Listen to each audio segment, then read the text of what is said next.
Hey, Pat. Yep. We're fucking live. Look at that. I was holding my breath until we were. Oh, were you legit holding your... I wasn't looking at the screen. Were you legit holding your breath? Yeah, the whole time. That fucking rules. That's dedication. Guys, gals, everyone in between. The type of dedication you get over here at What About with Pat and Andy, I'm not Pat, he's not Andy, is that level of dedication. Pat will hold his breath for no fucking reason. That's how much we fucking love you. Guys, today, guys, gals, all the above. Me, Pat, you, And everything in between. and your fucking mom. Today on What About, we are talking, you saw it on the title screen, Billy Talent's self-titled album. I'm very excited to talk about it. I love that album, but I was about to tell Pat before we started recording, because I guess my voice sounds a little more rough than it normally does. And it was funny. You were like, "Are you okay?" And I was like, "Are you okay?" Because I think both of us seem a little bit out of it today. Are we ready to podcast today, Patrick? No, but that's what this part is all about, Andy. This is the part where we actually catch up. We do this part a lot of times before the podcast, but then when we start the podcast, then that's when we've caught up, and then we're just at the normal level. I feel like of shittiness. But I was just saying, generally, you may be right, Andy. I definitely can't podcast. No, but I was saying your voice sounded like rough, and then you kind of had that like thing where like it sounded like you just went swimming in a pool. You know what Yeah. I mean? You have So that. I was about to explain it, then I realized we were late, and I was like, "It's kind of funny." So let me just tell. I'll just tell you No, about it. Andy, I appreciate that. I was late. What? I was late. We Yeah. weren't late. You I know was late, okay. that's incredibly true, Pat. I was no, because I was sitting around fucking. I was sitting around playing Left 4 Dead 2. Do you ever play Left 4 Dead?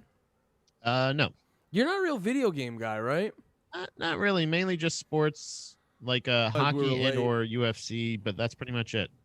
Oh, okay. So you don't really get You don't really get into them much past that. I understand. But no, I've been playing fucking Left 4 Dead 2. Actually, because a little plug-a-rooski, if you guys want, go check out the interview I just dropped with Derek Bloom of If I Die First, Color of Violence, and formerly From First to Last. And we were actually talking at the end of the interview about, like, we just switched into video games. We were talking about Left 4 Dead, and it's like fucking $10 on Steam. So I grabbed it. Been playing the fuck out of it. Been remembering how much I love it, and it really was like I was like, do I wanna? It makes you question like how much you want to be productive for the day, and I was like, do I just fall into this and not bathe and lose all sense of reality? Mhm. I Yeah, that's decided what you did. I decided against that, but it's definitely on the horizon. That's definitely an absolute factor that I could slip into. That's going to be a sick day you used coming up. So that's not why you may sound off. Oh, So what could be the reason you think? so why I probably sound off? So you know me. I'm a bit of a nervous Nelly at times, and sometimes and I've actually been discovering it's been tough because I've been trying to eat healthy, and I've been trying to drink less, and I realized like, oh, that's Andy's go-to when he's a bit anxious and he's a bit got a case of the. Sometimes there's a cold front. We get a big cold front of boohoo's coming in, and Uh-huh. sometimes you're just like, oh shit, we need cheeseburgers. Andy's been trying to combat that, not eat shitty, not drink a whole bunch, not smoke cigarettes and stuff like that. And so to replace the vices, because we all need vices. We all absolutely need the vices. To replace that, I was checking out these like hemp CBD cigarettes, Mm-hmm. and I had some ones that were like normal. They were like labeled as natural. They were fine. They were fine. It was kind of funny because you're smoking the CBD flower, and it's very similar to like the sensation or the action of smoking weed, but you don't get any of the fucking fun getting high shit from it. Yeah, it's not none of the surface like things. Like you don't get like the kind of like fuzziness, like you don't get that kind of thing. It's really meant to be more of like a relax, like a chemical relaxation kind of thing. Yeah. So I had the regular CBD, the natural flavored one. That was pretty good. It didn't have the exact same sensation as the cigarette, but it was doing what it needed to do. Then I had another pack of them, cherry flavored. Curious to see what that was like. It was ironic because I was telling my wife that specifically because the thing I like about smoking cigarettes, or I should say like that sensation I'm used to of when smoking cigarettes is that like first initial, like it just hits you. Like that first draw, you can feel the burn and it hits you and stuff. Yeah. And so I'm lighting up the cherry CBD cigarette, and then I go to Steph. I was like, yeah, it just doesn't have that same sensation when it hits you. Light it, take a drag, immediately hits my chest, and it's ironic that my voice is getting fucked up as I'm saying it. Immediately hits my chest, and I've coughed. I started coughing harder than I've ever coughed before. And I think it was just a shitty brand of CBD cigarettes. They're called Lit, L-I-T. Don't get the cherry, you will die. Yeah, that thing. I think once they start adding like flavors and stuff, you're getting away from the whole meaning of the CBD thing is supposed to be like it's natural. Like yes, it's still carcinogens, like you're lighting stuff and you're breathing in smoke, but in the whole like all in all, there's very little if no chemicals actually in the thing, but the taste and stuff like that, they have to add something to that to make it. Otherwise, it is just dried flower. It is basically just like the plant looks a lot like weed. Like I've gone to a couple of those CBD places. There's like they started sprouting up around here right before the pandemic. They've been, dude. There's so many, and I think that the fact that they just legalized it in Jersey, and they like people knew it was coming in Jersey, like legalizing it and shit. Fucks, dude, so many CBD fucking places popped up. And let me know if this is the case in PA. There's a real consistency of CBD places in Jersey, all heavy investment in LED signs. Heavy investment. Yeah, no, I mean, this one, I haven't really seen too much like that, but it is similar to kind of like the same design aesthetic. I can kind of see what you're talking about. I can picture what you're talking about. Mm-hmm. That was what it was like in Florida. Not so much in PA, but I remember in Florida, before even it was legal, people were just giving. People were like, we think CBD is going to be legal soon. Like that was even before that was fucking legal. But I think the plan is, I think exactly what you're saying is, all those CBD places are, once the whatever state it is becomes recreational, medical, or whatever, they can just flip, because it really is. It smells very similar. It seems like it's easier to use those to quit smoking weed than it is to quit smoking cigarettes, in my opinion. But really? Yeah, I would think that, because like there is a similar thing like that. Like before it was legal for fighters and stuff like that to be able to use marijuana, like cannabis and stuff like that. Yeah.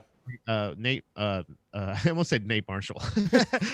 Known MMA fighter Nate Marshall. Nate Marshall, no, Nate Diaz, very different. Was sponsored by like a bunch of cannabis places. So like, but the appeal of him picking up, I think I know what you're talking about, like a pre-roll, like one of those cones. Well, no, it's literally set up like a cigarette. Like it has a filter and everything. No, because I just used to smoke so much. Well, not so much. I had like a little line in my head. I was like, I just can't do a pack a day. Yeah. And I think one time anytime I'd start getting close to a pack a day, now it was like, it could be a pack every other day, but once I got to like pack a day closeness, I would always like pull it back. But I did that. I would be like 3 packs a week for a pretty long time, because I would always smoke every so often, like throughout high school and college. And at the end of college, I got a cooking job. And I was there for like 3. And so throughout doing that job, I smoked pretty regularly for like 3 years. And then it would be on and off for the next couple years. And I haven't, and thankfully I haven't smoked for a while since then. I started smoking when I was 16 because of a girl. I wanted to impress a girl, so I started smoking the same brand of cigarettes she did. Marlboro Menthol. And boy, oh boy, those are getting banned now. And I couldn't have got out just in time 7 years ago. I started smoking, I can't remember exactly why, but Jay, past guest on this show, was the absolute reason He was my gateway drug into smoking. We'll smoke. This will tie it into music a little bit, but it is surprising to me how many lead singers, including past love affair and topic of the show, Dave Grohl, how many frontmen and women smoke. You know what I mean? Like, it's really strange to me. Like, that's the one. That's like being like a guitar player and being like, I also do that knife game. You know what I mean? You know what I mean? Like, that's my hobby is I do that knife game where I go like this, and also I play guitar for a living. Yeah, I play intense double bass pedal, and I do that shit you see Russian guys do where they just, or no, not Russian guys. It's always dudes who live on islands where they're just kicking like bamboo trees. Oh no, yeah, no, those are actually this sounds funny. I was gonna say Thai fighters, but they're Muay Thai fighters. They're like kickboxers. So they do that to toughen up their shins so you don't get fucking Chris Weidman. You know what I mean? Like, that doesn't happen all over your fucking floppy leg. Yo, that give me PTSD, dude. Not to go in a sidebar about MMA, but I was listening to Joe Rogan, and he brought up the stat that I guess that level of injury where you see like there's been like 3, and Chris Weidman hasn't been involved in 2 of them.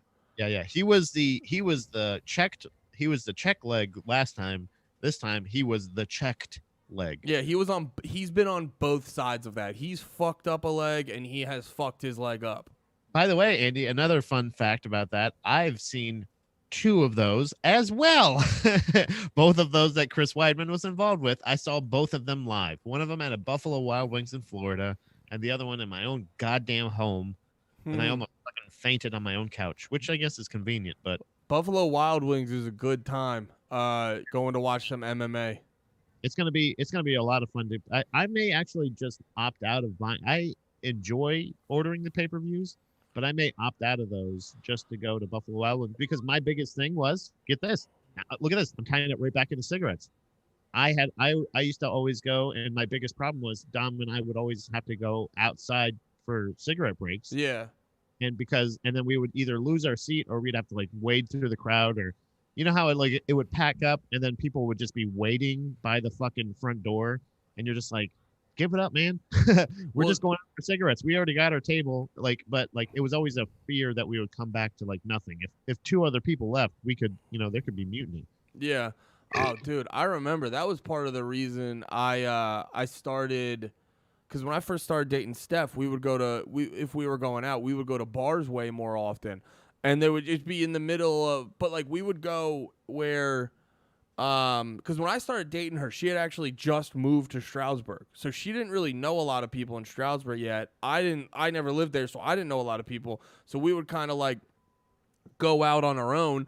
And in the middle of us just hanging out at a bar, I'm like, I got to go smoke a cigarette. So yeah, I have my girlfriend sitting there alone at the bar and me by myself smoking a cigarette outside. And I was like, this sucks. This is bad. This is a bad idea. And honestly, too, like, if you want, I don't know, like, you don't want to, like, overly shame someone, but it definitely helps having your partner not like it. Because, like, Steph all the time would be like, no, I'm not telling you that you can't do it. And I'm like, I know you're not. But it actually helps the fact that she just doesn't like it at all. Yeah, it's kind of like the same thing where even though it was kind of the same idea of like how fat I was when Dom and I met, like even how much fatter I got even while we were together. Yeah. It was one of those things of like, she's like, the fact that she still loved me, even though like, and loved me for, even though, but you can't appreciate the fact that like, like the improvements in my life, let's just say, Andy, you know what I'm saying? Let's say I wasn't really necessarily swinging that earlier. You know what I mean? No. I got a penis enlargement. I paid for it. Top dollar. I went to the Philippines. They kicked my. Yo, did you watch that? Did you watch that? I'm sorry. I have such ADD. I fucking interrupt people all the time. Oh, please go. Please. Did you see that documentary? They did a whole documentary about seeing if you could make your dick bigger. And then by the end, the guy was like, looks like you can't. And like, but. Well, it was fun. Well, no, it was funny too because in the documentary, doing the whole thing, he ended up meeting this girl who she worked the cash register at like a porn shop, so she wasn't like a full-blown nympho, but you know, she's rocking the cash register at a porn shop. Hey, she's used to cleaning up cum. You know what I mean? So, hey, she's my kind of gal. Yeah, and she was like in love with him and stuff. And you know, in that world, you may think those gals they prefer a bigger dick, but she's like, I love you for you, dummy. I think there was even like a part where she said that and it was kind of cute. Like, aw, look at her loving that little dick freak. No, I'm kidding. I love it. I love it when pervs love each other. You know what I mean? By the way, I'm kidding on the freak part. Pat didn't laugh, and it felt bad that I said it. Oh, dude, it was this. Did you say that was a documentary or like a movie? No, dude, it's like a documentary. It like they make it funny and they like you're following a guy around and stuff, but it's a documentary of this dude trying to figure out if he can make his dick bigger. I have to. Oh wait, you know what? I do remember that. I'm gonna have to watch that. I didn't know that there was a whole element like of a love story and everything. I kind of I love and hate that aspect of it. Anytime there's a documentary, I always they give me with the subject matter. Like I'm interested in that element because how you're explaining it, I kind of picture what you're talking about. Like how what's that one guy did it? Morgan Spurlock. You know, he's like, you know, somebody going like, I'm gonna eat McDonald's every day for 30 days. And I'm like, yeah, welcome to fucking so you're gonna call it Pat? It's not a fucking documentary. Nah, dude, my essence, bro. I do supersize but he was fucking dumb the second I saw the trailer and he's like, all right. Or no, when you finally watch the movie and he breaks down like the rules and he's like, all right, here's what I'm gonna do. When they ask me to supersize it, I'm gonna say yes every time. And I'm gonna get the largest amount of food and you're like, oh, so you're gonna do this scenario that's not realistic? Like, you know what documentaries are, dude? Documentaries are just boring dares that you dare yourself to do. Yeah, I love. You won't learn everything you can know about the Spanish-American War, and you're like, oh yeah, I'm gonna find out their great-great-grandfathers, and I'm gonna find them, and I'm gonna interview them, and I'm gonna find out if they have any artifacts in their house. Like, oh yeah, you win. Who? Nobody wins. My favorite type. I like the one. Did you see the Q documentary on HBO Max? No, but that's on my list because I've asked multiple people that I know, including Chris William, who has been basically my special ed teacher most of my life now. What the fuck is Q? And then he's the only person that actually gave me a full explanation. And even at the end of it, I was like, I have no idea what the fuck it is. So I have to QAnon. Chop it up, you know. QAnon is basically a live action role playing for lonely conservative boomers. Oh, like so it's like they're like civil unrest reenactors. Or no. It's like no. Not like like a game, like live action role playing mixed with scavenger hunt. But not like you're thinking of like reenactment. Oh, so they're like reenacting National Treasure, but on a conservative way. No. They think they're doing National Treasure. Oh. Yeah, and like Trump's one of the big guys. Like Trump's a big pedophile hunter. Oh. Like, dude, no bullshit. Is he Q or not Q? Is Q good or bad?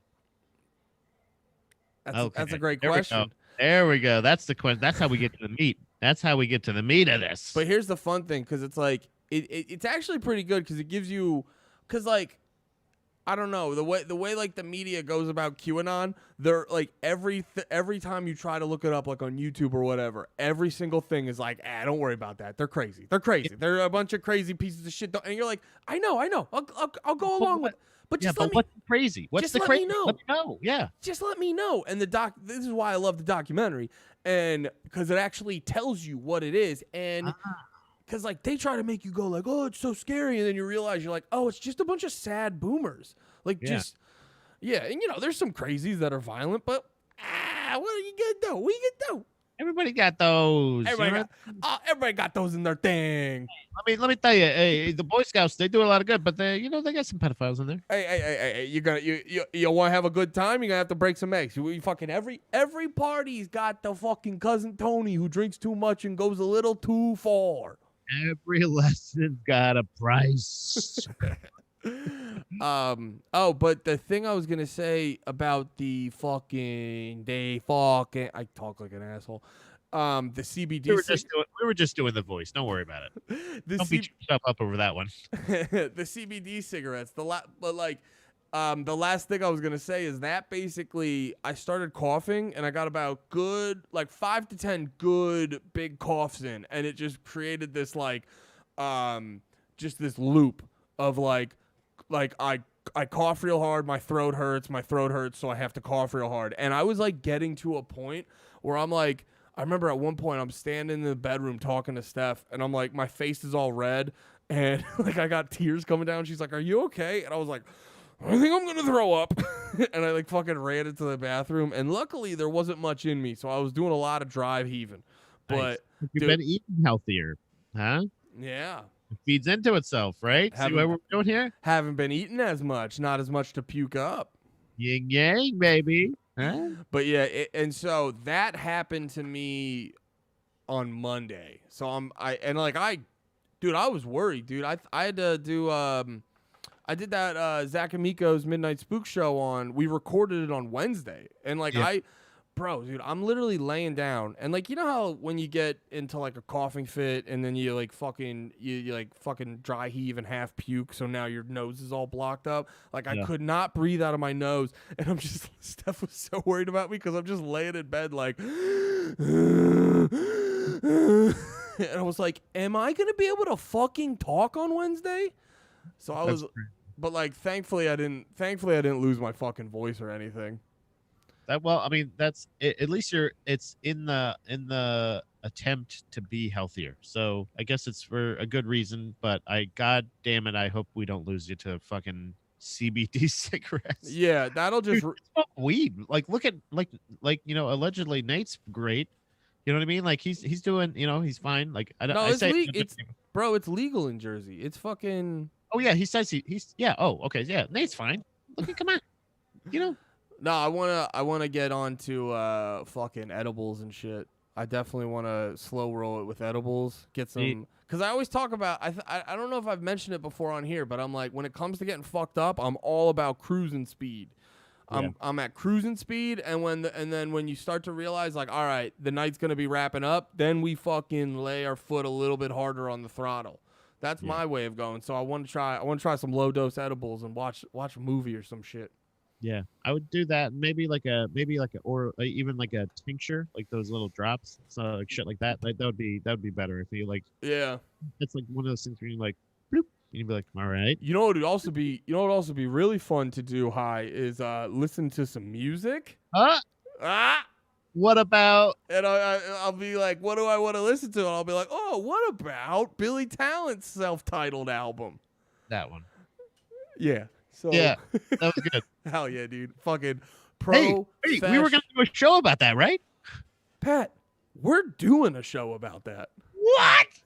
About Billy Talent number. I always call this 1. So this is we'll just it's their self-titled 1, 2, 3, whatever it is, because they just weren't they all don't they all call most, if not all of their albums Billy Talent? Actually, I'm right here on their page. Yeah, so there's Billy Talent 2, but this is just Billy Talent. But so it's weird. So I think this is a strange thing to me. So this is the first thing I want to uncover about this album right off the bat is the name is Billy Talent, right? I don't know if it's Billy Talent self-titled. I think the album is called Billy Talent. Ooh, you know what I'm saying? So I'm gonna have to go back into the future and change the title of this episode. It's I mean, I don't think it's that big of a deal, necessarily, but because the next one says Billy Talent 2. So that's a good point. Yeah, because it would. Damn, that's a strong argument, Patrick. That's a strong argument. Yeah, this is. I have a lot of. I told you, dude. I have a lot of takes. This is going to be a great episode. Hell yeah. So. Yeah, that's so fucking funny. Yeah, this would definitely be the album's called Billy Talent. It wouldn't be called self-titled. They're introducing you to them, but also they're this talent or this album is called Billy Talent. Yeah, yeah. We are the Billy Talent. Yeah. So that's what. So you tell me. Oh, wait, sorry. I'm sorry. I was gonna throw it to you, but you were talking, so and then I interrupted you. But I'm gonna say, Andy, what were you about to say? I was gonna say I wanted to mention this before we get into the meat of talking about this specific album, because I do want to throw out a little honorable mention. And while this album fucking rules and it's like my favorite Billy Talent album, I will say their song. I was just thinking about this listening to him this past week. Their song off of Billy Talent 2, Red Flag, Yeah. might be like their best song from what I remember. Right? Isn't that song it? Yes, that is exactly how it sounds. I nailed that one just now. Nailed it, 100%. I honestly, I feel like I'm gonna knock that algorithm off a whack. They're gonna be like, "Was that Billy Talent just now?" Yeah, we're gonna get fucking taken down for copyright claims. But I think even so. This is a weird thing. I feel like Billy Talent almost may have like not peaked, but also like they hit the ground fucking running. Like to me, this album is one of those things that like Red Flag is a thing where I feel like the other albums, like the ones that have like Red Flag and stuff like that, have their stand out albums. Like Yeah, singles. You know but what I mean? like Billy that's a Talent single. they didn't really like hit the same way after this album.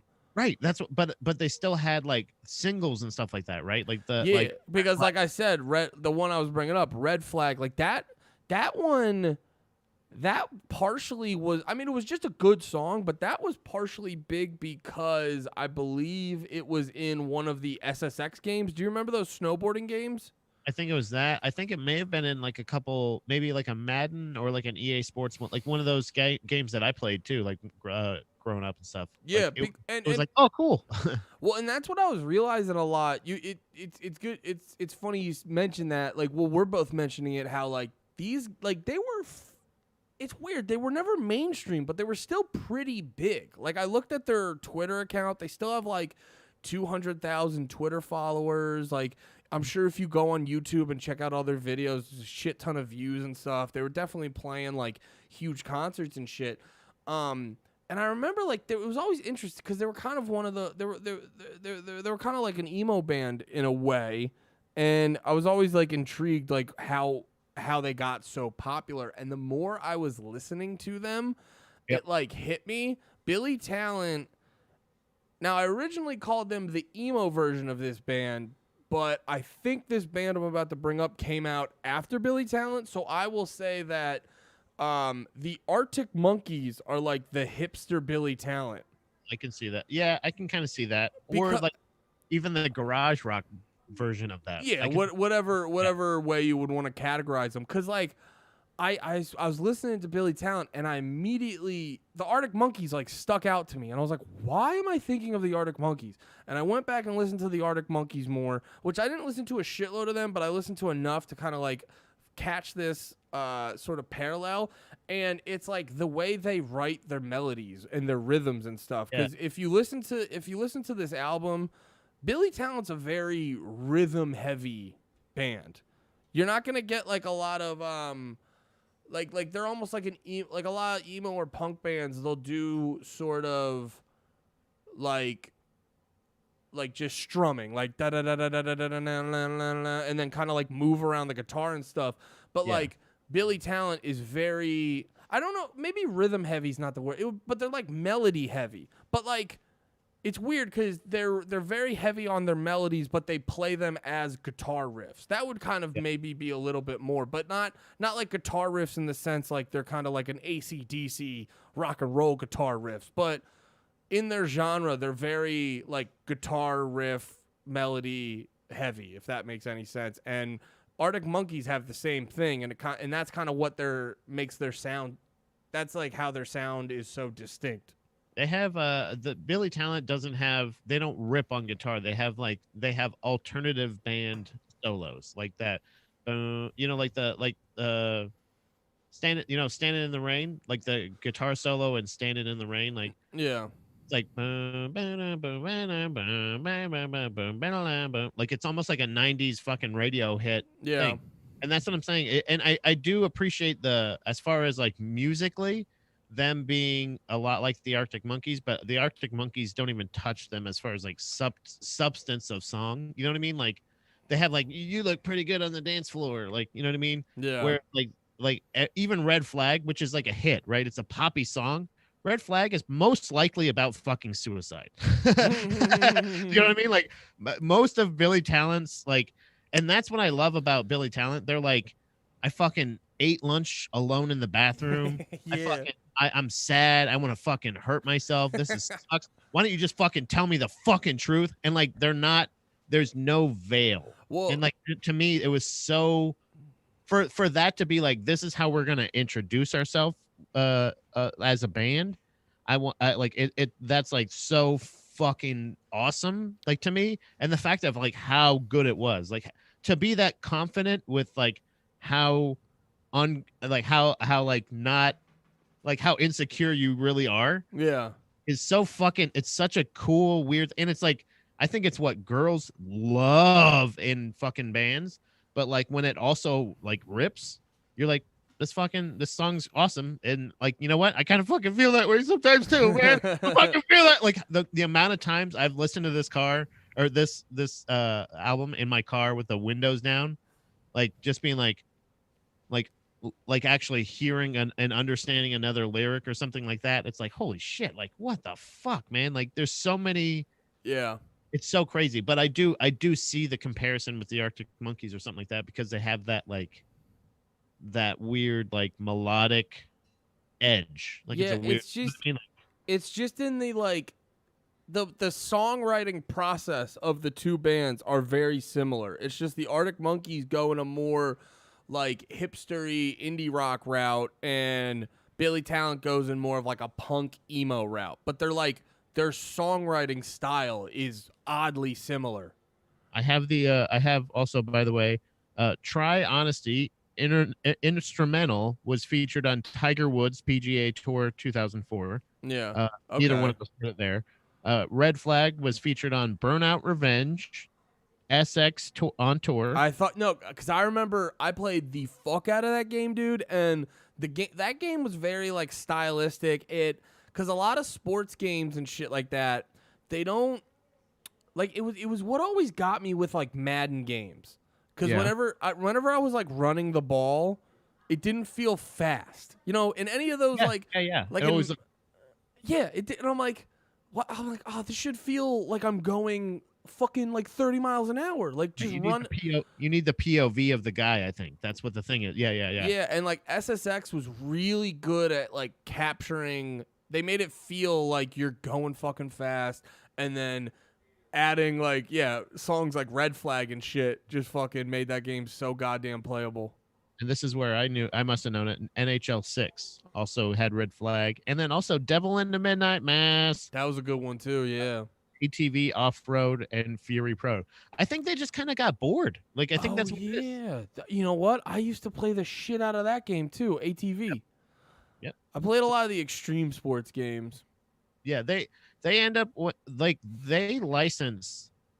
I gotta like I doff my Dana to fucking like EA Sports, and then a couple of those sports games for sure. I think Tony Hawk really fucking showed them like, guys, Yeah. you can have a fun game and then also make it fun like to listen to. Well, You know what I mean? I also think, no, that's a great point. Like, make it like playing good rock music makes it fun to fucking play.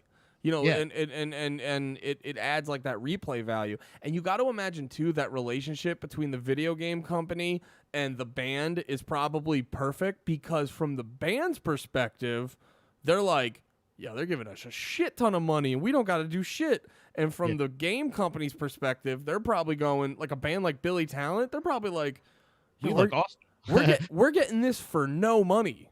Yeah, and we look awesome. We look like we know what the fuck a Billy Talent is. Yeah, and then on top of that, like especially with the punk bands and stuff like that, it's like being in a video game hasn't really gotten into. That's not like the traditional, oh, you fucking sold out. It's like you can be in a video game without selling out. So Yeah. It's just another, and yeah, that's what's cool about it, is the fact that it's like another it's another level that you or another like what is it, platform that you can use as a Mm-hmm. it's better than the radio, really, because it just plays that. It's like playing that playlist over and over again, and you can't put in other music. You can mute your TV if you want, but I mean, really, like, if the playlist is good enough, you'll be exposed to like again, Tony Hawk was I feel like really the what showed. People don't really mention that. Like how often, aside from Tony Hawk, outside of Tony Hawk, people rarely mention like game soundtracks that they really enjoy. We should do an episode like that one time too. Oh man, Something like fucking game soundtracks, yeah. dude, like, There like was Vice there. City, stuff like that. Well, bro, fucking that one game you mentioned that they were on, ATV Off Road Fury 2. Yeah. I love that, and that game was like fine, but I played it a little bit extra just because the game soundtrack was so good, and then I ended up, because of that, finding one of my favorite rap groups. They were called Jurassic 5.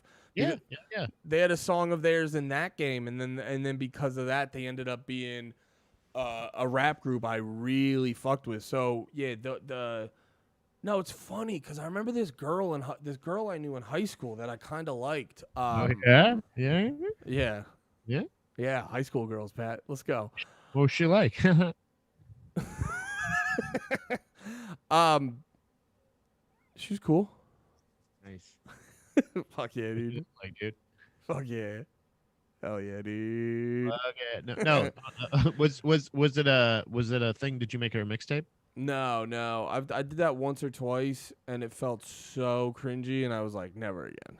I did it a lot, and it felt cringy, and I still did it a lot. Yeah, I burned a girl a CD, Big D and the Kids Table specifically, and because we were talking about it, and I was like, I have it if you want a copy, and then I had a note in there, yeah, and she never acknowledged it or anything, and I was like, oh, that was the worst thing to do.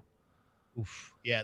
That's the worst when you hide it. Bro, do you remember? And I finding, oh my god, yeah, that is the worst. She didn't deny it. I just never brought it up, and she never acknowledged.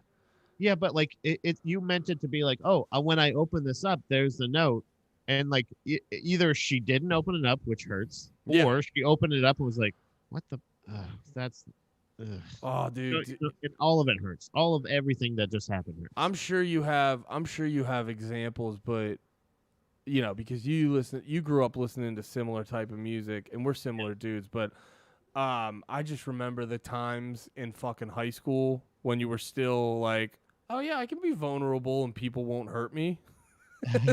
and then just like, oh, naive, you mean? yeah, and then dude, oh my god, there's so many times when you there was so many times for me when I'd like a girl and I'd be like vulnerable to her, and then just like she didn't like me the same, and just immediately hit me back with like no to like whatever I said, just like no.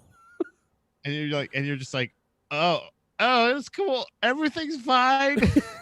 yeah, you gotta like, and you just learn. You're like, oh yeah, you can't be that vulnerable to everybody because people will let you down. Yeah, I've had that plenty of times. Like I well, and also actually I should say, sorry, I said the whole like, and people will let you down, not like they'll let you down when you create unreasonable scenarios for them. You know what I mean? Yeah, they'll let you down because you have your expectations of what they're gonna do and say. Yeah. You can't rely on that. Like that's the point of it, because I thought of that same thing of like this of the weird thing of why don't you like I was nice to you, why don't you like me kind of thing. And I was like, and then I heard that was like people were like, yeah, that's a thing that like what is that? And then I really thought about it. I was like, oh yeah, I thought about all those cringy times and all those times, like leaving a note in a mixtape or doing a thing or the secret admirer that they don't ever seek out. They're like shit like that where you're like, oh, it's like you don't even want to know. Like either you do know or they're just like, no, I don't want to know. Like I've had that stuff too. Like, and after a while you're like, oh, that was because of my expectations. Yeah, I had Oh, dude, I've had that a few times where you like kind of build something up in your head and then you think like a girl might be into you and there's just like have you ever had one where they're almost no, you know what? I've never had this where they're like unaware you exist, but I definitely had one where it was like I thought we were pretty level in how much we were into each other and Yeah. it was pretty one-sided. Yeah, that was most of my youth. Like a lot of my youth was like either realizing, like just going like, okay, so I'm not distinguishing like friendship. There was that thing. It was not like not knowing our things, but also going like, oh, I'm gonna hit him with this. I like you, and they're gonna be like, oh my god, now that you said that, I fucking like you. I had no idea that I liked you. Yeah, it's like Like that. It's always like, no, you're my friend. It's like, oh god damn it. yeah, I, it's like I you didn't have know how to value that. no, it's funny like even listening to the emo music and stuff. Yeah, my confidence was it was like it was just higher because you haven't like been hit with the dose of reality. It's not even necessarily or no, it's not even like the confidence. It's just like your understanding of how these scenarios could end. There's a lot less bad endings than you think there's a lot less bad endings and you're like, "Oh, there's way more than I realize."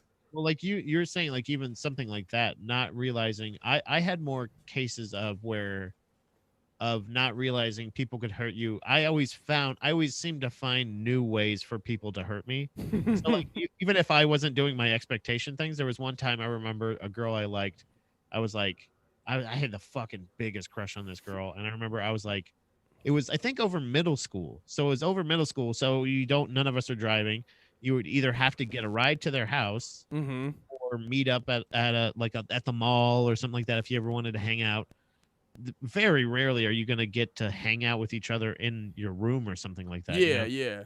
So it was but so relationships over the summertime were basically how often are we going to talk on the phone? Yeah. It was phone relationships. So I asked her out over the phone, and she was at a sleepover with her girlfriends. I was sleeping over at my friend's house. I asked her out, and she was like, yeah, I will. And I was like, what the fuck? Like kind of thing of like, are you yes? Like, yeah. And then she's like, yeah. And I was like, all right. So then we're fucking dating. And we talk every once in a while. I was terrified to call her house. Like this was so funny because even though it was strictly over the phone, whenever I would call her house, I would be terrified if her dad answered because I'm gonna introduce myself as her boyfriend, but like he's literally never even seen me. Yeah. I have no idea if he knows anything about me. He sounded terrifying, but anytime I would call, I would hope to God that she would answer or her mom or literally anyone else, and I could ask for her. So I found out not long, probably I don't know as little kids terms. I don't know how long this was, but with like probably a week or two later, that she was indeed dared to go out with me. Damn. Oh, Yeah. you guys never really like hung out, right? It was like maybe a week, maybe 2 weeks, something like that. And she said like, "Oh, I feel so bad," blah blah blah, and it was just like, boy, oh boy. Even though there was no content, there's nothing. It was literally just intent, like her just saying, "Yes, right now, in words, we're dating." Yeah. Yeah, and I was like, "Fuck yeah!" Don't like. I'm not trying to feel her up. I'm not trying to ask her. Like, there's no getting nudes or anything. There's no fucking cell phones. But at that time, I was like, "Yes, we're dating." So even a phone relationship like that. So I totally identify with everything Billy Talent says every time. You know what's wild about that? Because like you both had the exact same energy but lived in the two opposite worlds. And you were like it's insane that there's no way this isn't actually happening. Like if she like this being a joke was the most insane thing from your perspective. But from Yeah. her perspective, dating you was so insane that obviously it's a joke. Yeah, it's like this is But like you were almost but no, you were almost looking at it as like no one would be that cruel. yeah, like well, no, it wasn't even like an option. It wasn't even a thing of like I'm like nobody's ever done anything like that. Like And they she from her can't hardly perspective, wait. Can't hardly wait wasn't even or like she's all that was not even made at this time. I don't think. yeah, and from her perspective, it's almost like dating you is so out of the realm of possibility that it's like she could think of doing something so cruel Yeah. to like fucking be like, prank, And, fucking. and her thing was like, yeah, sorry. I don't think she really realized like the weight of the scenario of like, Yeah, that's also like, too. That's also like we're not being. honest. That's also being young, but it's like, but that is a fucking mean thing to do to someone. Man, that fucking I don't know exactly if that scarred me for life, but like explaining it right now, it feels like therapy, Andy. I don't feel better about saying it out loud. I definitely feel like, oh yeah, that had to have been some kind of that added some kind of trust issue. That probably added to those unrealistic expectations later of like, I was nice to you. Do you want to date me? Why don't you want to date me? Okay, you don't want to date me. I just want to be very clear. I would like to date you for real. This is not a joke. This is not a drill, ma'am. Well, that's why I always say, you just, whenever someone's like yelling at you, just be mindful. They're not yelling at you. They're yelling at whoever hurt them in their childhood. There it is, Andy. Like See nine, that? 9 times out of 10, they're just mad about like if someone wigs out at you at the supermarket, they're just like, I'm just mad my dad didn't say I love you enough times. That's why I'm doing this. That's why I'm getting mad over, cutsies and Yeah, because stuff. you cut me in line. Like, this is not my line. I don't. Yeah, no, it's like usually people freak out because they have little control in their life, and this is the one scenario where there's a semblance of control. That's what it is. The elites are eroding the middle class, and we're slowly becoming more desperate human beings. So I will fist fight you in a ShopRite. Yeah, absolutely. And you know what? You don't have a mask on, but I think you should wear a mask. Or you're wearing a mask, and I think you're a pussy. Either way, let's fight about it. wear your mask. You're killing people translates to. I'm I gonna got fuck with you. I got pants at summer camp, and I've never dealt with it. Yeah, exactly. And it's something little like that. Like I said, there was no like it wasn't like she was like, we never even saw each other in that time. It was I don't know who else would have known about that thing except for her little group of friends and my little group of friends. Like, so except for me to go, and I wasn't really shouting it from mountaintops. They're like, hey, so what's going on with you and Natalie? Like, oh, she's dead to go on. Be great if you just started making shit up. You're like, oh, I fucking I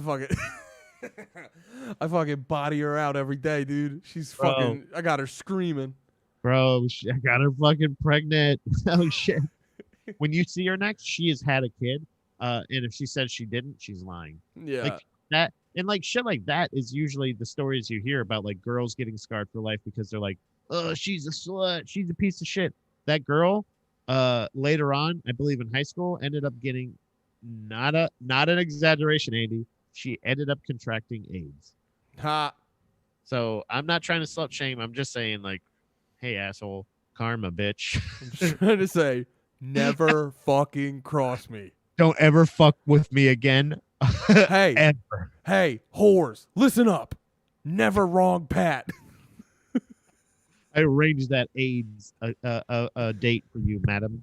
No, it was a little that was a fucked up life, but she was a wonderful lady. I wish I had the opportunity to date her before the AIDS. I wish I gave her the AIDS.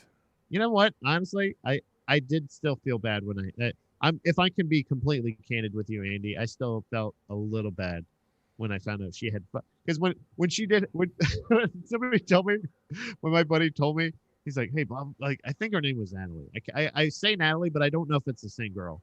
But she was like, Natalie has AIDS, and I was like, I did one of those like laugh, like what, like kind of thing of like, because it was just like, but like that's usually a joke.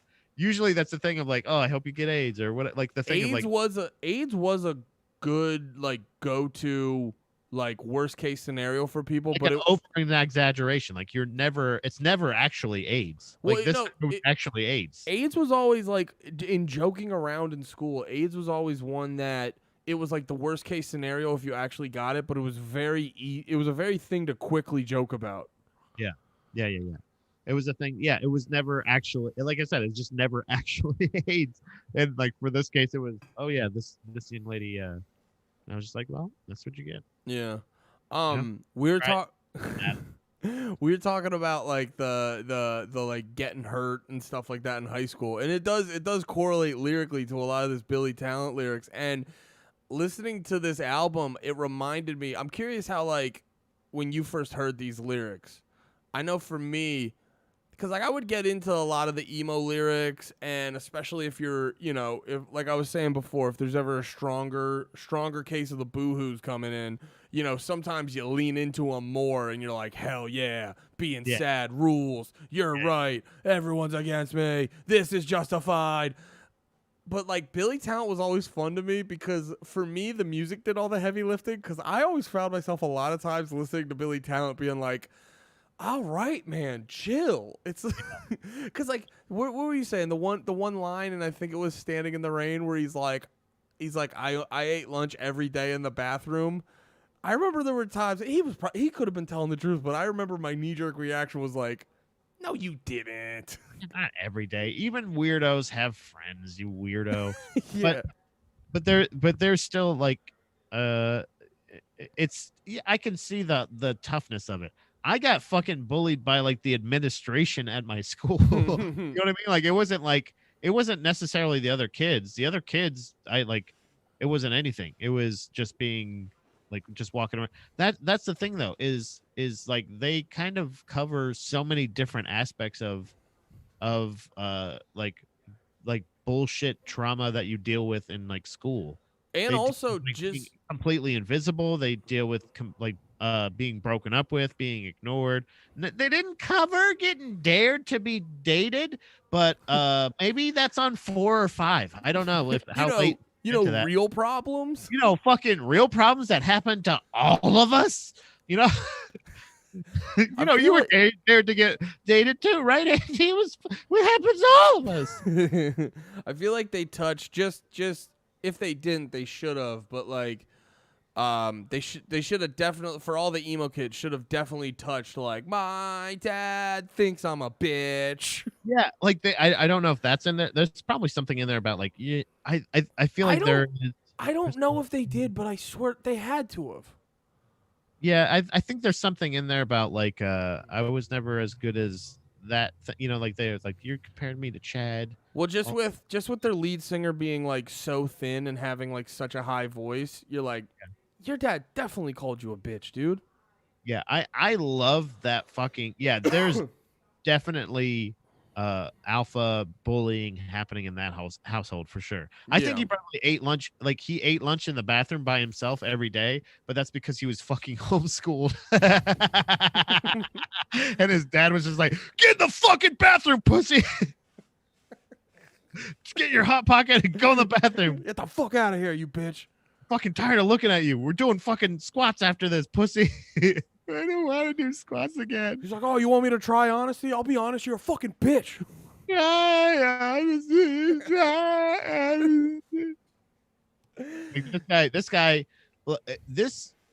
This man of Billy Talent, the lead singer, I solely believe this.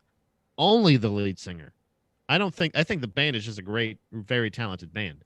I think only the lead singer dealt with a level of Jackson 5 proportions, but solely isolated on him because of all of the feelings he feels. Yeah.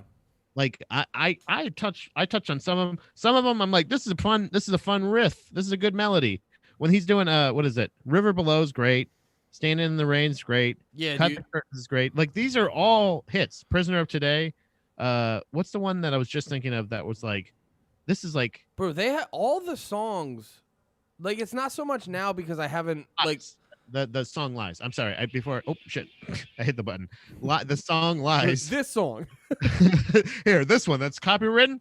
But Lies is like, it's about being lied to. Yeah. And it's called It Lies Make It lie, It's like, it's a nice like jaunty. It almost sounds like It's a Small World. But it's being lied to and wanting to cut yourself. You know what I mean? Well, this you were saying all those songs, and this goes back to what I was saying earlier. It's just like such identifiable melodies in all the songs. That was like the big part where, for me, if I ever got to parts lyrically where I was like, oh, he's being hella extra, You know, you always you which you al- say all the time. I do, and I Yeah. say it with a straight face, and I Mhm. say I don't care what you say about me. You know what? You're being hella extra. Yeah, absolutely. You're. Um, I'm all cap here. I still can't figure that one out. I think it means I was just. It means that their lies could be called cap.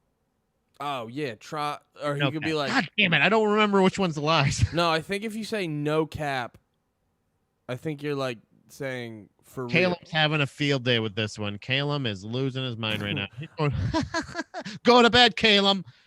Yeah, I think if you say no cap, you're like for real. That means like for real, for real. Like I'm Yeah. dead serious. Okay, so well, then this should be cap. Mm. Cap, make it better. Cap, it still works. But yeah, no. Every it almost makes me think of like sometimes when you listen to like hardcore bands. Like I was thinking about it when I've been listening to a lot of Knocked Loose lately. Like that, like Knocked Loose has a bunch of good parts, Yeah. but it's like hard for me to distinguish song to song. You know what I mean? Like the songs don't have a lot of like unique identity from song, and you get that a lot of time with like hardcore bands and shit. But like with this, like Billy Talent songs have some of the most unique identity from song to song. Yeah. Because the melodies and the rhythms are so fucking distinct. And it's so again, it's something we talked about like Every Time I Die and like a couple of different bands, that same level of you can't, or Gallows I think was another one where it's like this isn't like, it's not fucking impossible to play. None of these parts are necessarily, it's just the fact of like the feeling behind it, and like it's the performance of it. Like Yeah, fact you could probably with a with if you were just musically inclined and you did a little bit of practicing, you could learn most of these parts. but there's It's something about it, even though it's so achievable, that it's still very distinct, where you're like, damn, like that's the melody for Lies is fucking, like I said, it's kind of like this, but it's like happy songs about being sad, but not so obvious. Do you know what I mean? Mhm. Like where you're like, oh shit, they're saying lies. Like I'm singing lies. Like what the fuck are they talking about? Like and it makes you, it if you don't know the lyrics, like you were saying, you catch lyrics here and there, or you might like, oh yeah, I didn't hear that before. I didn't understand that part before. Like if you're catching those things, or sometimes you'll just like realize that it almost like hypnotizes you Mhm. by being like this, like like snappy slappy bop, Mm. and then out of nowhere it's just like, oh shit, I'm singing, like I'm like bopping my head to Lies Make You Mad. You know what I mean? Well, You're like, that was the thing. Like, you can get bogged down in all the like super duper emo shit where he's like, I ate lunch in the fucking bathroom, and I'm so sad, and girls breaking up with me, blah Yeah. blah blah. You get, but like if you really, girls. Was it girls? I think it felt like girls. You think girls were breaking up with him? Oh, dude, fucking girls were going crazy for guys like this back then. I'm Dude. gonna look that up. I'm gonna look that up if it was girls that were breaking up. You go ahead. You don't think he was? You don't think he was bopping around with the ladies? I don't know. I just think that it's not necessarily because Jello Biafra's a straight man. It's not the more effeminate singing voice. Jello Biafra's a straight man? Yeah, I'm pretty sure. Really? Yeah. Huh. Really? That's surprising to you? I mean, he's from like, I'm pretty sure he is. I'll look that up next. I'm just if any interview I've ever watched of the guy, he's not like, he doesn't come off as like aggressively flaming or anything, but like it's a second thing. Lead singer. It says lead singer, and then it says gay. Second thing is age. Jello Billy Talent. Benjamin Kowalewicz. Woo, Kowalewicz. Oh, married his girlfriend. It's a girlfriend. Mm. All right, there you go. All right, well, you know what? That's cool. He's from Quebec. That's why. Okay, that's why he sounds like that. I'm just kidding. Just kidding, Quebec. Hey, we have a good time here. So next one was Jello Biafra. I just felt like he felt like I don't know, man. It seems like gay kids get bullied a lot more than straight kids, Oh or yeah, straight kids get bullied for being gay, and it's like, well, why? You know what I no, mean? Like that. without a doubt, because I think a lot of times it's like dudes who are like what the fuck am I trying to say? Dudes who are sort of like unaware of how their emotions work, and they're kind of like emotionally stunted and stuff like that. You know that what's the goddamn word I'm looking for? Effeminate? Or they'll just be like, no, just like underdeveloped emotionally, because they're like more insecure and stuff like that, so they overcompensate with like the tough guy shit. Yeah.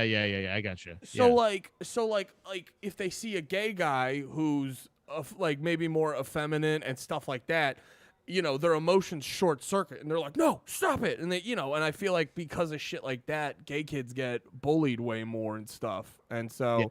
And then, or if you even remind them a little bit of a gay guy, then they're gonna bully you like they do. Okay, I got you. Yeah, and it's just like they're So- like the most afraid of getting butt fucked. You know what I Yeah. mean? It's like Yeah. they spend their whole, and you know, I'm as a straight man, not willing to get butt fucked, but I'm not constantly like looking around every corner like, am I getting butt fucked today? And I Right. think, but some of these dudes who are just like emotionally stunted, they'll just be like, they're coming to get me, and they need to fucking crush all the gays. And there is something about Canada is French Canadians in particular are very I don't know what the making fun of gay people kind of ratio is, but I know that as far as like French people, they're considered like the Floridians of French people. Yo, So- Canada gets a lot of pass on shit, dude. Like if you really like dig it, because I guess from like territory to territory, they're actually, you know, the same way as someone from the South's way different than someone from like New York or whatever. But like people just get Canada just gets the broad stroke of like, yeah, they're all polite. No Bro, way. no, dude, but fucking Steph's into all that murder porn, and like she was listening to some of this shit about Canada, and bro, the way, you know, we definitely did a number or two on the Indians and shit, but the way Canada treats their indigenous people, yeah, By the way, still, yeah. yeah, fucking scoreboard, baby, like Yeah, they fucking show up for that shit. Yeah, I think that's I always think that's like one of those things. So they call them First Nationers, which I like that name better. I like that better than Native Americans or anything like that. First Nationers, I think works. I think that That term works. should be adopted everywhere. That works way better, yeah. Like you could be Canadian First Nationers, American First Nationers. Indigenous people in Australia, like every indigenous person, you can say, oh yeah, they were here first. Like you're already saying, like you're saying either you call them natives, which is not I mean, you can say either natives or you can say indigenous people or First Nations. First Nationers just sounds fucking badass. It sounds like, honestly, I think the next professional sports team should be called the First Nations. You ever Like, see? that's way better than fucking Blackhawks. First Nationers. That's actually hold on. If you do those two back to back, you're gonna go. One kind of does sound like a bank, and it's not Yeah. Black. Hi, First- we're the First Nationers. We're sponsored by First Nation Bank. We're here to fuck you up. First Nationers LLC. Yeah, the more I say, No, First Nationers FDIC. FDIC. Yeah, That's what it is. Yeah. Yeah, man. Fucking be nice to people, especially possibly gay dudes in emo bands. yeah, or not. Oh no, yeah, you said he's got a lady wife. Married his woman. Mm. Hold on. Actually, I'm gonna look up to see if he possibly is a First Nationer. Damn, I'm an idiot. I looked up Jello Biafra, He's And- not either. and his Wikipedia goes Eric Reed Boucher, better known by his professional name Jello Biafra, and I was just like, that's not his real name, and I'm like, Jello, Andy, fucking, you think his real name is Jello? Okay, so yeah, I thought he had hippie parents. career. Yeah, it doesn't look at his personal life. Not a lot in his personal life in his wiki. It just strictly has that one fact about him being married to his wife, which is probably him being like, "Hey guys, put that one fact about me marrying that lady so people stop googling if I'm gay." Put that I'm fucking not up gay. front. I just have kind of an effeminate singing voice. But like it's answers.com. It's on his wiki. It's all over the fucking place. Like, is he? Yeah, he had a very distinct voice. Oh, and you remember? What does it really matter? I'm thinking more of. I'm not thinking of his voice necessarily. I'm thinking about him being so viciously bullied in school.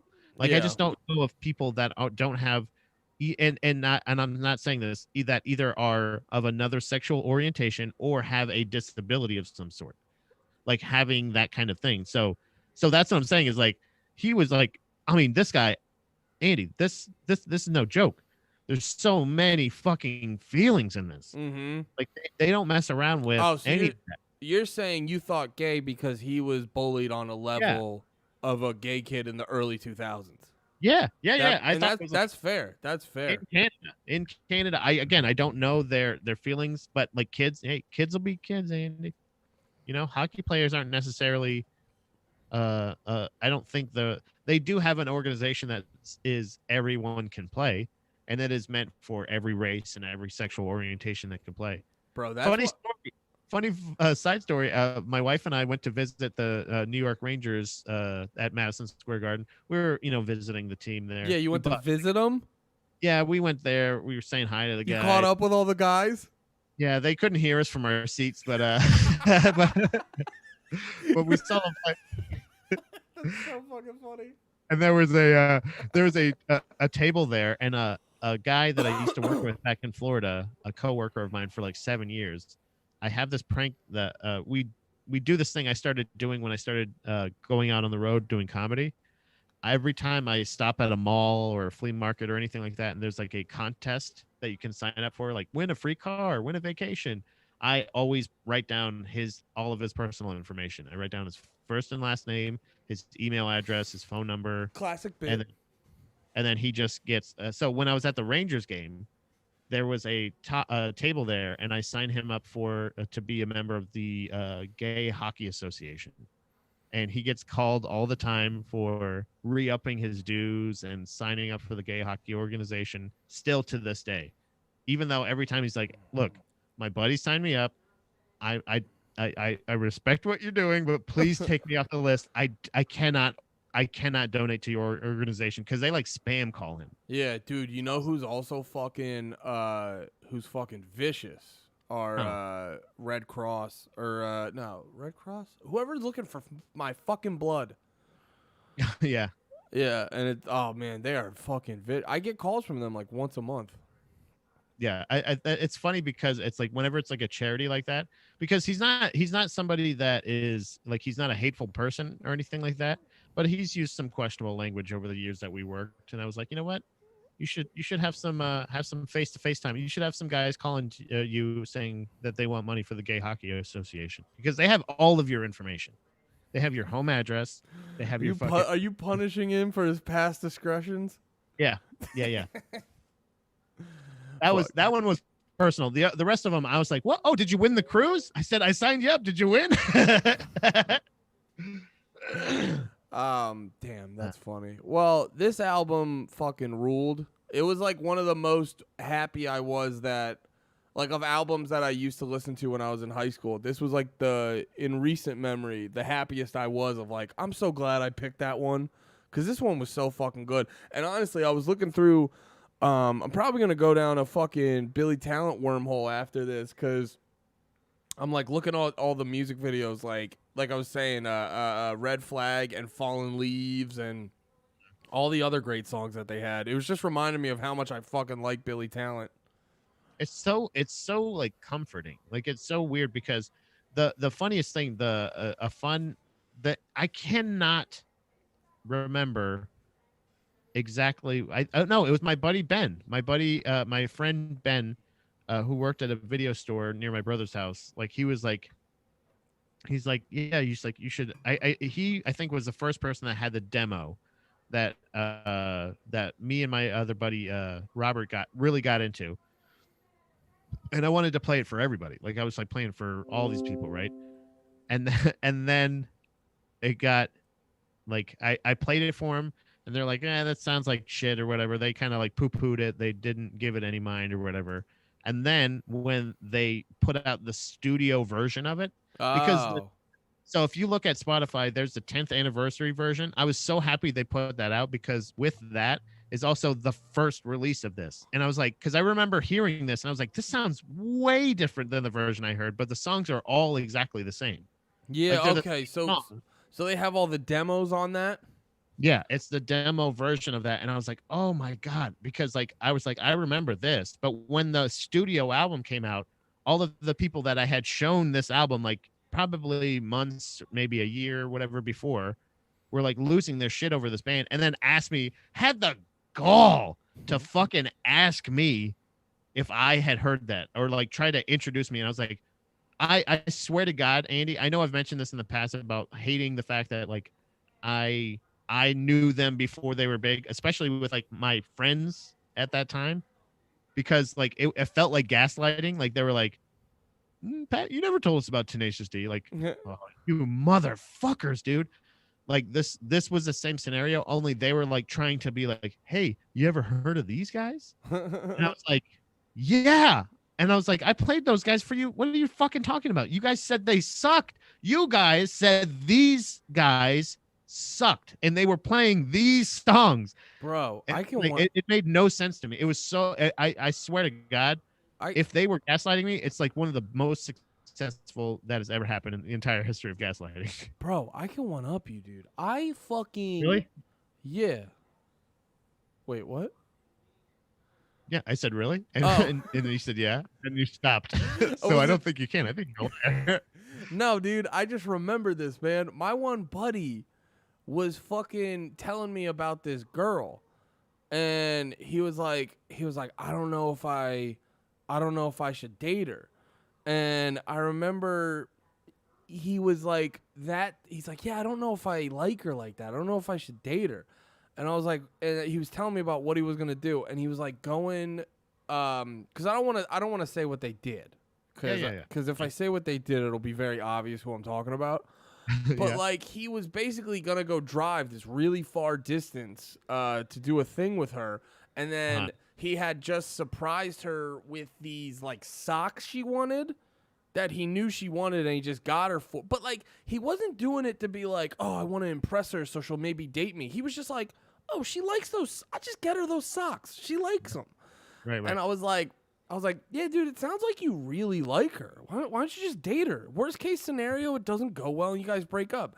And then they got married. And, bro, I remember bringing it up to him, and he's like, that didn't happen. I'm like, you son of a bitch. Yeah, I'm the reason I told you to follow your heart, stupid. I'm the reason you're in love. It is the most like that is the thing when you don't get credit for something. Not only that, but like something magical. Like I was a part of that, and you're taking me completely out of the equation. Yes, truly, it doesn't really matter, but it also kind of does. Like, Because look, I'm a part of your fucking history, dickhead. yeah, like I didn't tell him what to do. I like nudged him in the direction that made him realize how he felt. Like, and he's just like, nah, that didn't happen. Yeah, he was sitting there going like, I just bought her this thing because of that. And you're like, dude, it's funny because it's funny that you brought up that exact scenario. Dom, when we were talking at first, she was visiting family up in New York City, and that family was like, they're like, oh, you're gonna marry him one day, and she's like, no, whatever, come, because we had been like friends, and then we started dating, and she's like, yeah, I don't know, whatever. But I guess however she was talking about me, they were like, you're gonna marry him.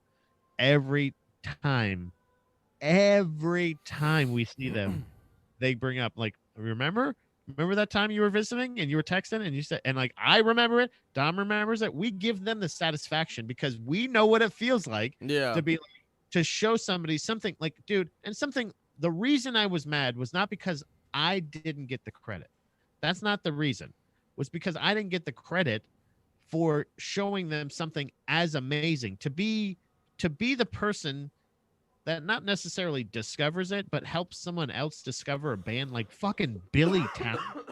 You know what I mean? Like the band like fucking Billy Talent that is leaps and bounds above, like, it's not just a normal, like, have you heard this band? You ever heard of this? You ever heard this one? Yeah. Like, it's not like one of those things. It's like, this is a distinct thing that, like, half the people you play Billy Talent for, you're like, do you like this? Because I love this. It's a weird thing of like, Yeah, I want Billy Talent's to know if definitely you like it or not. Billy Talent's definitely a band that like you could see not a lot of like middle ground on. You could see people who like because they have the dude's voice is very distinct. The music's very distinct, and you could see someone easily being like, I don't really vibe at this. But then the like only other scenario is this is the fucking best. This is the greatest thing I've ever heard. Yeah, in my yeah. life. There's no like Billy Talent is me. So if somebody's saying, you know how it feels to love Billy Talent. So if somebody's like, oh, I love Billy Talent, check him out. I'm like, hey, what do you mean check him out? Do you mean replay the demo I played for you fucking months ago? Is that what you mean to say? To do that thing where I go back in time and you give me the fucking credit for showing you art? Yeah, because it's telling. Sometimes suggesting a band like that, because you're really opening your. Depending on who the person is, you're really opening yourself up to be like, yo, I really like this band. Check this band out. Mhm. But also too, sometimes when you suggest a band, you're really giving a lot of yourself. So you're saying like, I think this band is really good, and also I think you would really like them. So now not only are you saying my taste is shit, but also my judgment is shit. yeah, Like literally, that's literally what you're saying, because it's not like, no, I'm not saying that. Like, yeah, you are. You're saying that I was wrong and I should kill myself. That's what you're saying. you're saying Literally. I should eat a fucking gun right after I'm done eating my lunch in the bathroom. Standing in the rain, dirty needles. It's not funny, guys. Get help. Suicide's not the answer. You This is fun- fucking pussies. It's fun. It's funny that that's the term, because the people I was talking to, that I showed this album, and when I did, and I was jamming this fucking demo, oh my god, nonstop, was when I was driving a lot. They lived in Sarasota, like right over the Skyway Bridge. So I would always have to drive, and that's my favorite bridge, Andy. I got to tell you, Top My bridge. top bridge, #1 bridge. Also, over its existence, I believe 330 people total have killed themselves from that bridge. All right, we can do better. And just recently, they fucking ruined my bridge. What'd they And do to your bridge? They put a fucking fence up to catch all the crazies that jump out.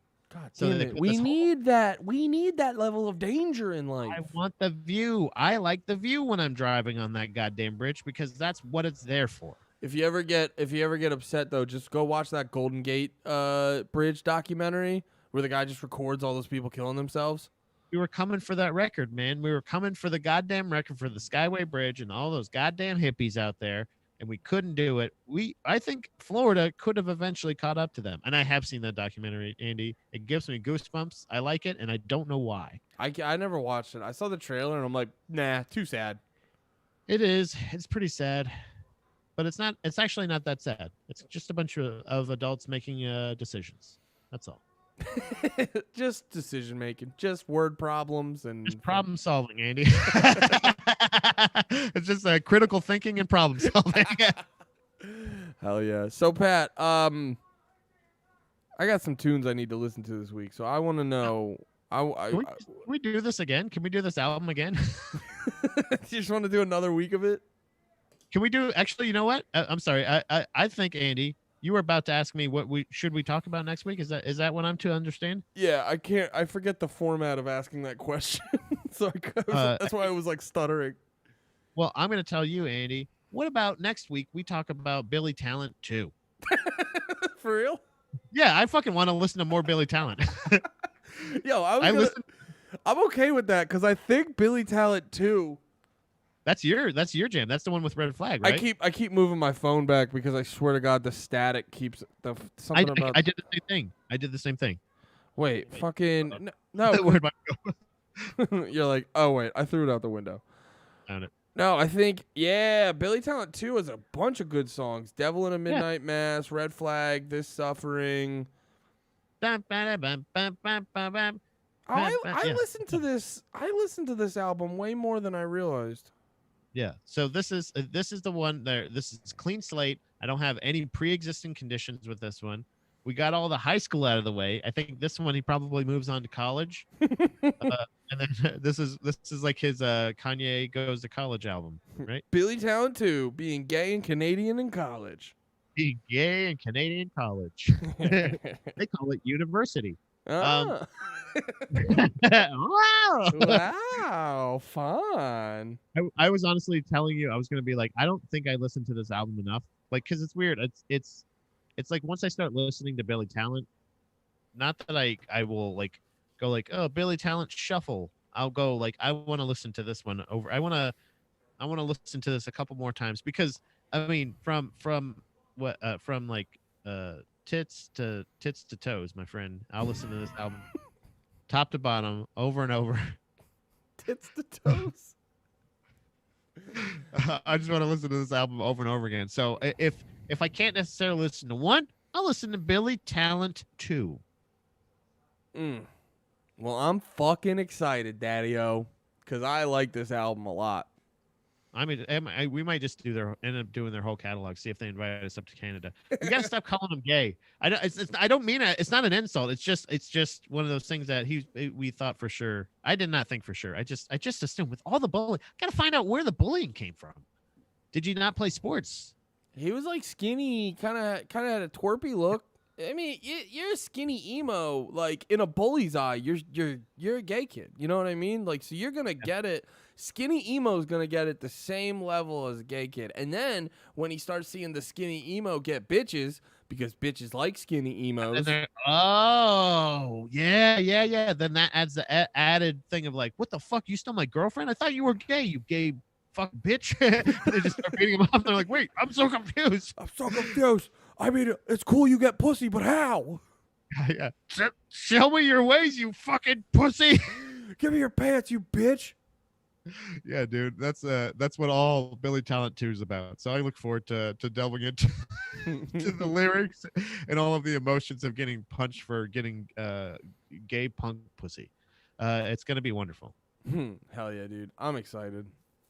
This has been a lot of fun. I think this particular album is one that I'm talking about is an album that it's fucking like, as far as first albums go, I think you could put this up. I don't understand with how great this album is. It can't be compared to something like Nirvana's first like breakthrough album or anything like that. It's fucking to me. It's like it's groundbreaking in that sense of like they cover the same ground that a lot of these other bands do, but with such a fucking fine touch and like with such a unique sound that like I'll always check out, like if my release radar bullshit says like, hey, that fucking band you like put out another thing and it's Billy Talent, I will always check it out. It doesn't matter. Like I'll always listen to it at least once or twice, like all the way through, because of the fact of like they had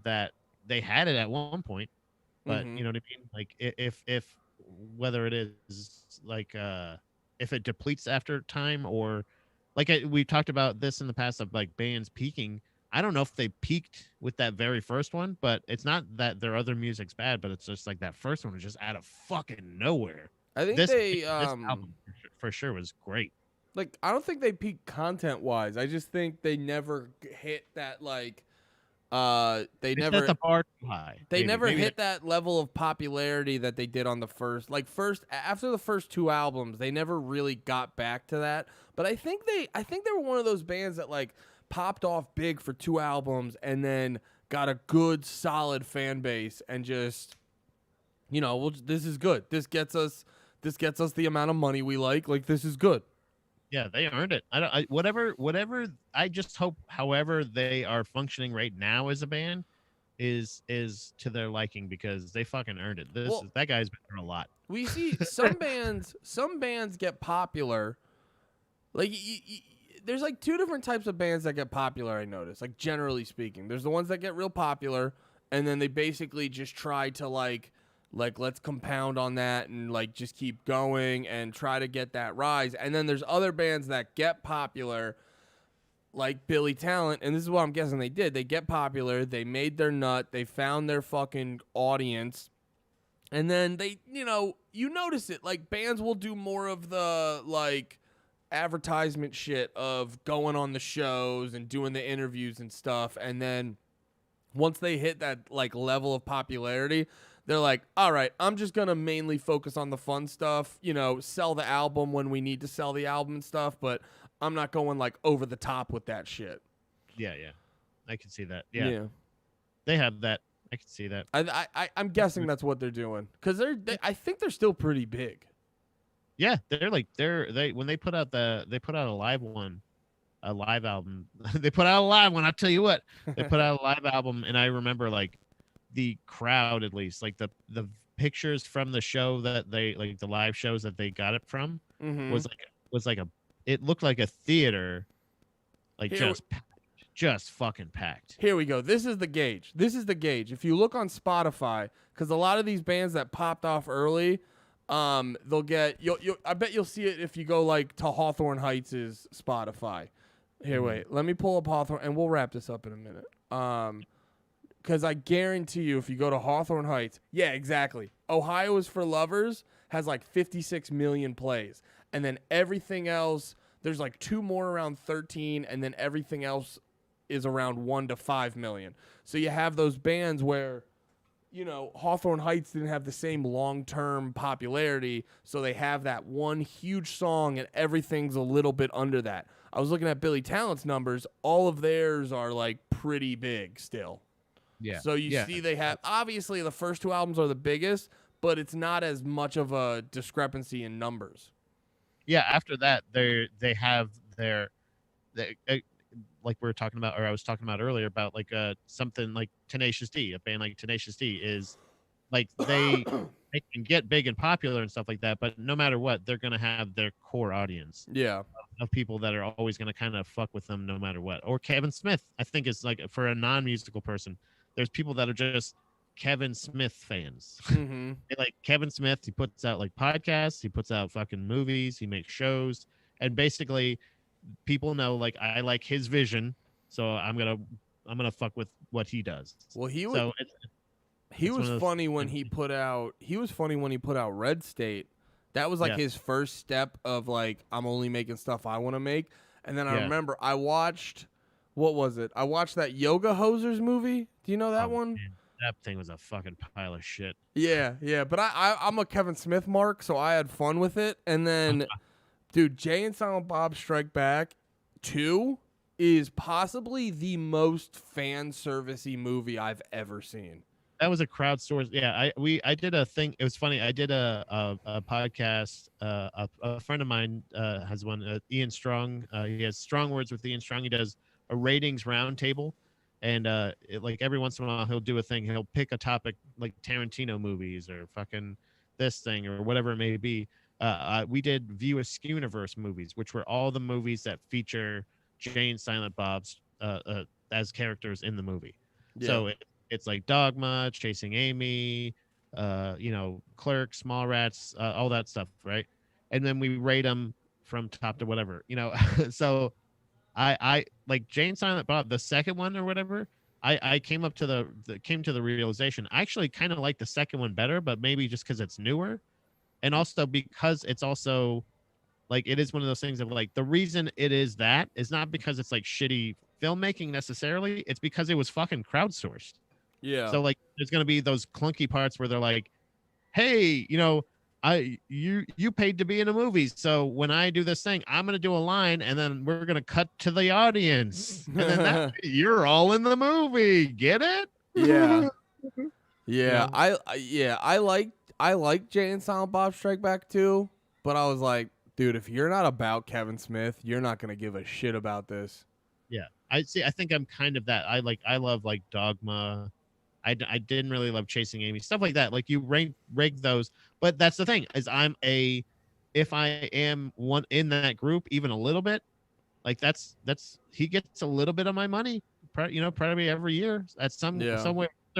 And there's a spectrum of those people. So if he gets $5 from everybody that kind of fucks with Kevin Smith, he's making a good living already. You know what I mean? So he actually kind of like really changed my perspective on how I look at things. Like because people would look at Kevin Smith and they're like, "Oh, your movie only made $20 million. You fucking bombed." And Kevin Smith was like, "Yeah, I paid $2 million to make it." So I had a what would that be, like like around 1,000% profit or something? Like I had insane profit. Like, so they're they're not gonna give me the big budget, but like I'm gonna keep making movies because I'm a good investment. Like percentage wise, Kevin Smith's a good investment. He will always make you your money back. Yeah, it's the smart bet in that sense, because you're thinking like, yeah, you only made $18 million, but like, who do you have to split it with? What studio do you have to split it with? Yeah, well, that was like I know when like Paranormal Activity. Wait, I want to look up the exact number, because Paranormal Activity. That was probably like $1 million, maybe, or like if that. Right? Yeah, 200 million worldwide. But how much was it to make? It was probably like $10,000. Well, it initially cost $15,000, but it was $450,000 in post production. So that's actually Paranormal Activity's both things. Percentage wise, it's like the most profitable movie, but also any movie that makes $20 million short of like a Marvel movie or whatever the fuck. Because I think Marvel movie, God, what they're getting at now, if they make $200 million, it's a failure. Yeah, it's probably like, oh, so what? You made $50 million on it? Cool. Oh, so you're just not even taking this seriously, Doug? Yeah. Is that what we're saying here? I told you we needed $2 billion. Send it to China. Marvel okay, we're just gonna get down a movie rabbit hole. Let's wrap this up, because now I'm That's like, for our movie podcast. Yeah. Let's go start our. What about the Avengers? Hey, Andy, how about we talk about that's our movie podcast. How about? How about with Andy and Pat? Can you get top billing on that one? Yeah. That's not Andy. Wait, no, that is Andy. Oh, how about? That is Andy, and this is Pat. I'm just gonna spend my whole Sunday with you. we'll give them Easter eggs, but only to this show. That's Hell yeah. All right, Pat, this was a blast. Thanks for hanging out with me. Thanks for having me, Andy. I just leave out the back, or how do I get out of here? Just